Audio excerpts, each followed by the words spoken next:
all. My name is Ben Cool, I'm a sports analyst and host of BC-60. Today everyone, Mike here, the journalist broadcaster. Thanks for coming. Yeah, thanks for having me, Ben. I'm excited for conversation ahead. I appreciate you taking time. Been scheduled to join me. Yeah, for sure. Let's get to it. I have a few questions for you. Go ahead. What do you love about being a journalist broadcaster? Oh, man.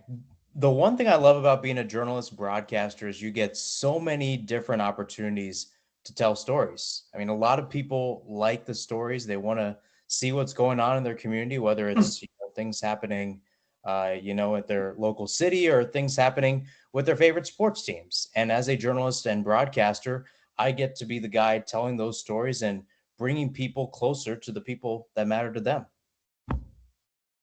Rock on. I love it. It sounds like you're doing awesome. Yeah, well, thank you. And I think the one thing that, makes this job awesome is, as I mentioned, being close to other people and you get to do different opportunities. So I've had the chance to go to some of the best sporting events in the world. I went to the Olympics a couple of years ago, covered some of the events there, interviewed some of the Olympians last year. I was at the Club World Cup. That was more of a play-by-play analyst role than it is journalism, but still, you get to go to really fun places and be close to the action, something that you dream of as a young kid, and I really enjoy it. What are your plans after you graduate?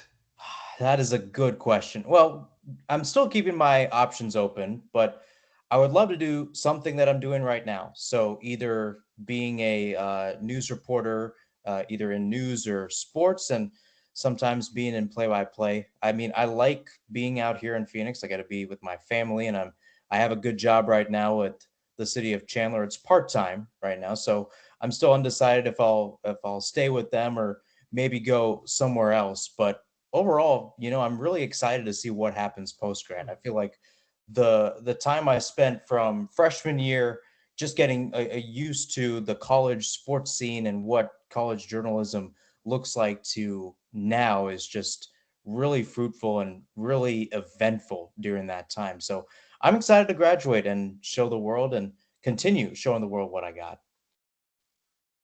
Gnarly. What was the moment you realized you wanted to become a journalist broadcaster? That is a good question because I started doing journalism and broadcasting during my high school year. So it was 2018 ish, my freshman year of high school, when I truly stepped in the booth, started doing some play by play. I don't know if there's a specific moment, but I definitely know the year that I definitely got peaked in doing journalism. That was in 2020. And it was at the height of COVID. Not too many people were at games, and there were a lot of things going on in the world during that time. But I was an analyst, much like yourself, and I got to call my high school soccer games. And during that time, the soccer team went all the way to the state semifinals, and I was on the call for all of those games. And it was really rewarding to see those interactions where I talked to the few fans that were there, and they appreciated our coverage. The players were saying the same thing too. And that's when you realize as a broadcaster, you're building a larger community. You are essentially the voice of a team, or you're the voice of people that like a certain thing or like a certain sport. And you're the voice, or you're the person guiding them in ways. And that's when I realized, outside of the fame that comes from broadcasting to some extent, you get to build connections. And that's the one thing I've appreciated ever since then, whether it's calling a game or doing interviews with people. Rock on. And what's your dream team to work for? I don't really think of a dream team to work for because honestly, I don't mind going anywhere in the country to, cover a team or work for a team in that regards.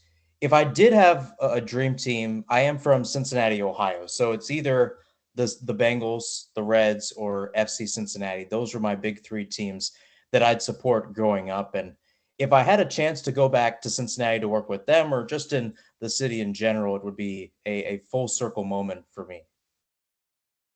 That's like two awesome teams, the Reds and Bengals. Yeah. I mean, those guys have been with me since I was, 7 or 8 years old when I started watching sports consistently. So they hit home for me. What was your experience at the last word on sports? Yeah, so with Last Word on Sports, I work as a beat reporter covering the Phoenix Suns. I live in Arizona right now because I'm at Arizona State University. So it's been really fun to see the team and how they've progressed from the offseason when not too many people had expectations for them to now where they're in a pretty good position to make the playoffs. And that's, a credit to Jordan Ott, their head coach and staff in general, and the players like Devin Booker, Dylan Brooks, and the many others that have given their all throughout this season. So it's been really fun to watch them grow. And it's really fun as a journalist when you get to cover a good team. I feel like that's one of the best feelings in the world as a journalist when you get to cover a team that is just doing so well and exceeding expectations. You get to be on the ride with them and you get to take other people on the ride too. The Charlotte Hornets are a good team. They're on a 7-game winning streak. Yeah, I mean, you guys are doing well. And I mean, the Eastern Conference is always something too, right? You've got the Celtics, even though they're without Jason Tatum, they're doing well. The Pistons, man, have they surprised a lot of people this year. So the NBA is a little bit open at times outside of, the Thunder and the Spurs. But I'm excited to see what unfolds for the rest of the season. Do you have any advice for somebody like me who wants to get a feel of broadcasting? I think my advice would be make your own opportunity, take your own opportunity.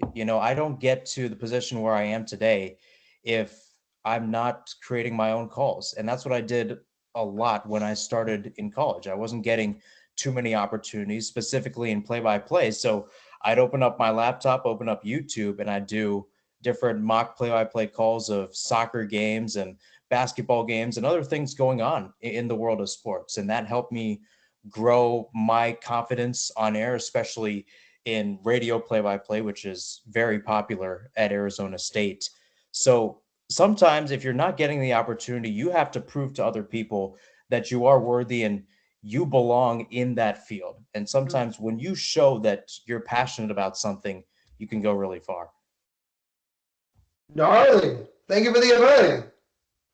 Thank Yeah, you so no much for problem. taking the time to sit down with me for an interview. It was an absolute pleasure to speak with you, hear your insights, your stories, perspective, inspiring. I'm grateful for the opportunity to learn with you. Yeah, thanks for having me on. Come back again soon. Oh, yeah, for sure. Welcome. That's the end of my show. See you soon, everyone.